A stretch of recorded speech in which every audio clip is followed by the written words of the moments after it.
Ask someone when war was invented, and most will say the Bronze Age. Swords, armies, cities. They're off by 400,000 years. Weapons don't get invented because somebody was clever, but because somebody was losing. Everyone here is a reply to the last. Somebody builds the deadliest soldier alive, and somebody poorer finds a cheaper way to kill him. 14 stops. 3 million years. And the thing that made a knight worthless in 1415 is making tanks worthless right now, 3 million years ago. Kenya, you're holding a rock, sharpened with another rock, older than our own genus, and it isn't a weapon, it's a butchery tool. Nobody has made an object that exists purely to injure, because nobody needs to. Also in the bag, a wooden club, thrown stones, and fire to drive animals where you want them. 200,000 years ago, Germany, you're holding a spear. 9 came out of a coal mine at Schöningen, the oldest surviving hunting weapons on Earth, probably Neanderthal, weighted forward like a javelin. So somebody understood aerodynamics before writing existed, and before the spear, killing meant standing inside reach of the thing trying to kill you. After it, only one of you is. It never leaves either. It becomes the bayonet.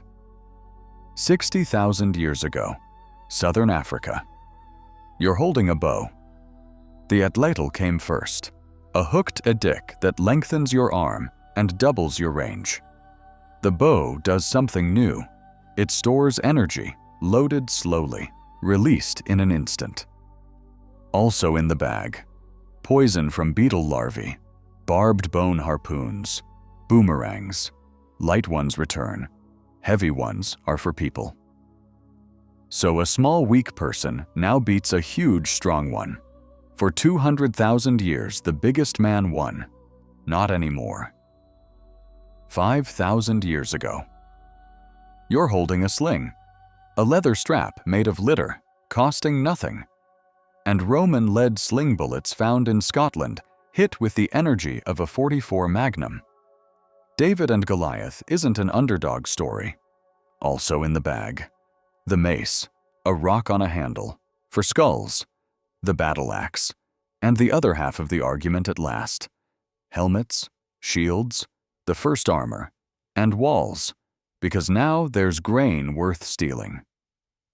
3,000 years ago, you're on a chariot, holding a bronze sword.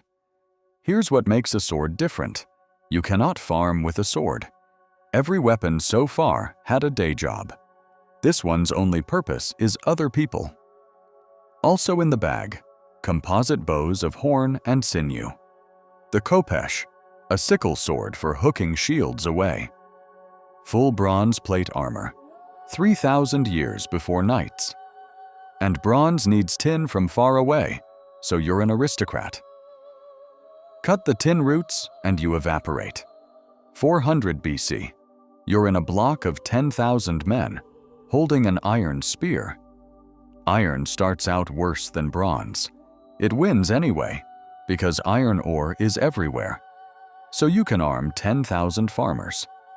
First time, the cheap answer beats the expensive one. Also in the bag, the sarissa, a pike 6 meters long. The gastrophetes, a Greek crossbow, 400 BC. Caltrops, to lame horses, halfway. And for most of human history, the deadliest weapon wasn't a weapon. It was a wall, a siege line, and hunger. Starvation and disease killed more than every blade here. 1100 AD. You're holding a lance, wearing mail. And what put you back on top is a loop of metal you put your foot in. The stirrup welds you to the horse, so a locked lance carries the weight of an armored animal behind one point.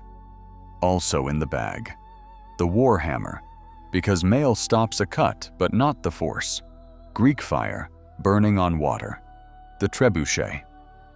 Reply, he took a lifetime to make. What if a fortnight was enough? 1400 AD. You're holding a crossbow. A bow takes years.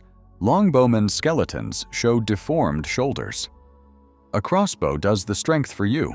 Wind it up, and the weapon holds the energy. So a man who was nobody kills the most expensive human on the battlefield. In 1139, the church tried to ban it. Ignored. Also in the bag, the poleaxe, because against plate you stop cutting and start bludgeoning. The rondel dagger, thin enough for the armpit gap. The estoc, a sword with no edge at all. Then the counter, and this one works. Full plate. The armored man is the best protected he's ever been. Unfortunate timing. 1600 AD. You're holding a musket. 9th century China. Alchemists brewing immortality blow up the workshop. Somebody straps a tube of it to a spear, and everything after is a repair job. Bamboo bursts in your hands. Cast it in bronze. Needs a hand for a burning cord. Build the cord in. Useless in rain. Strike a spark. Defenseless while you reload. Put a spear on the end. 200,000 years later, you're holding a spear again, and nothing you can wear stops it. Armor disappears from Europe for 3 centuries. 1863. You're holding a rifle. A spiral groove inside the barrel spins the bullet, and range goes from 100 meters to 500 accurately. Nobody updates the tactics, so armies keep walking at each other in lines. And the Civil War casualty lists are what that arithmetic looks like. Also in the bag, the revolver, the hand-cranked Gatling gun, and the marksman with a scoped rifle, hitting individual men at 800 yards. 1916. You're in a trench. In 1884, Hiram Maxim builds a gun that reloads itself on recoil, one man doing the work of 100 riflemen.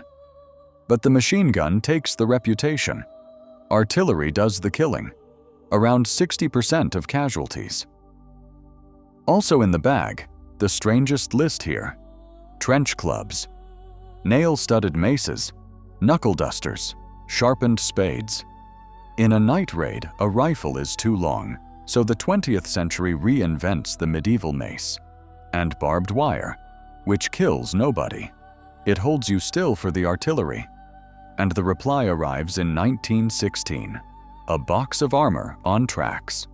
Armor is back, 400 years after gunpowder killed it. 1944. You're holding an assault rifle. Rifles hit at 1,000 meters, and almost nobody shoots past 300. So the Sturmgewehr 44 splits the difference. Shorter cartridge, lighter gun. Full automatic. Every infantry weapon since is a variation on it. Also in the bag, the Sten gun, stamped from sheet metal for the price of a few tins of beans. The Panzerfaust, a cheap tube one man carries that kills a tank. Then, in August 1945, something arrives with no reply except agreeing not to use it. Today, 3 loadouts at once. 1, an AK-47, around 100 million built, the most successful weapon in history, not because it's best, but because it's cheap, and works when it's filthy. 2, the longest confirmed sniper kill on record is 3,540 meters, from 15 meters with a rock to over 2 miles. 3, and the one that matters. A quadcopter from Hobby Parts with a warhead taped to it. A few $100s, destroying armored vehicles worth millions. Now tell me you haven't seen this before. A fortnight of training and a cheap machine beating 20 years and a fortune in armor. That's 1415. It's also last week. So it was never about lethality. It was about cost. Iron levies against bronze aristocrats. Crossbows against knights. Muskets against armor. Drones against tanks. Every time, the expensive side insists it's a fluke, right up until it isn't. So what's the reply to the drone? Jammers? Nets? Lasers? Other drones? All being tried? None settled. 3 million years ago, the best weapon on Earth was a rock you could pick up for free. Today, it's a machine you can build for the price of a phone.